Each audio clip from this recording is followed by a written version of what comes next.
ഉപേക്ഷിക്കപ്പെടാനുള്ള ഒന്നല്ല ഈ ഒരു സംഗമം.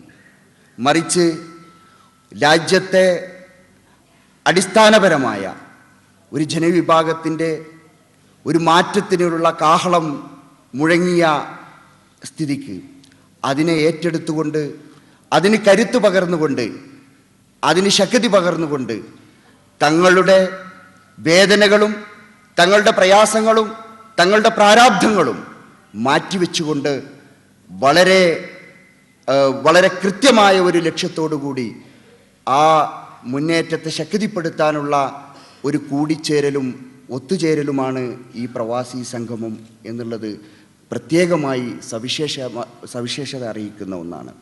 ഇവിടെ ഒരുപാട് മേഖലകളിൽ പ്രവാസികൾ അവരുടേതായ സംഭാവനകൾ ഈ നാടിൻ്റെ വികസനത്തിനും പുരോഗതിയുടെയും കാര്യത്തിൽ ഒരുപാട് സംഭാവനകൾ അർപ്പിച്ചിട്ടുണ്ട്.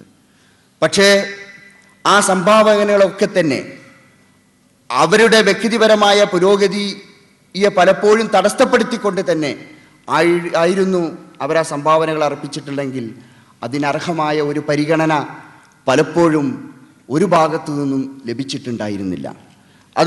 അതുകൊണ്ട് തന്നെയാണ് ഈ വിഭാഗത്തിന് നേരത്തെ സൂചിപ്പിച്ച പോലെ രാജ്യത്തിൻ്റെ ഭരണ നിർവഹണ മേഖലകളിൽ നിന്നൊക്കെ മാറ്റി നിർത്തപ്പെടുകയും അകറ്റി നിർത്തപ്പെടുകയും ചെയ്യുന്ന ഒരു സാഹചര്യം ഉണ്ടായിട്ടുള്ളത്.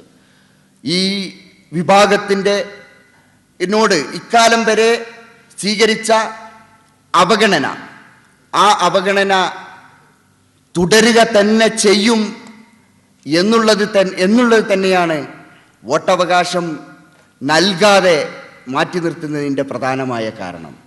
ഏതെങ്കിലും ഒരു ഘട്ടത്തിൽ ഇവിടുത്തെ പ്രവാസി സമൂഹത്തിന് വോട്ടവകാശം നൽകിയാൽ ആ വോട്ടവകാശം നൽകുന്നതിലൂടെ ഇക്കാലം വരെ ആരൊക്കെയായിരുന്നോ അവരെയും ഈ രാജ്യത്തെ അടിസ്ഥാന ജനവിഭാഗങ്ങളെയും അവഗണിച്ചത് അവരോടുള്ള പ്രതിഷേധം അവർ രേഖപ്പെടുത്തുമെന്നുള്ള ഭയപ്പാടുമായിരിക്കാം ചിലപ്പോഴൊക്കെ വോട്ടവകാശം നൽകുന്നതിന് തടസ്സമായി നിൽക്കുന്നത് എന്നാണ് എനിക്ക് തോന്നുന്നത്.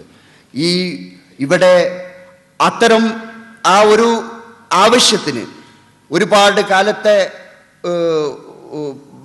ഒരുപാട് കാലം ഇവിടെയുള്ള മറ്റ് സംഘടനകളും പ്രവാസികളും മറ്റു സംഘടനകളും ഒക്കെ ഉണ്ടെങ്കിൽ അതിശക്തമായ ആത്മാർത്ഥമായ വളരെ സത്യസന്ധമായ ഒരു സമര മുന്നേറ്റം ഈ ഭാഗത്ത് ഇതിനു വേണ്ടി മാത്രമായിട്ടുണ്ടായിട്ടില്ല.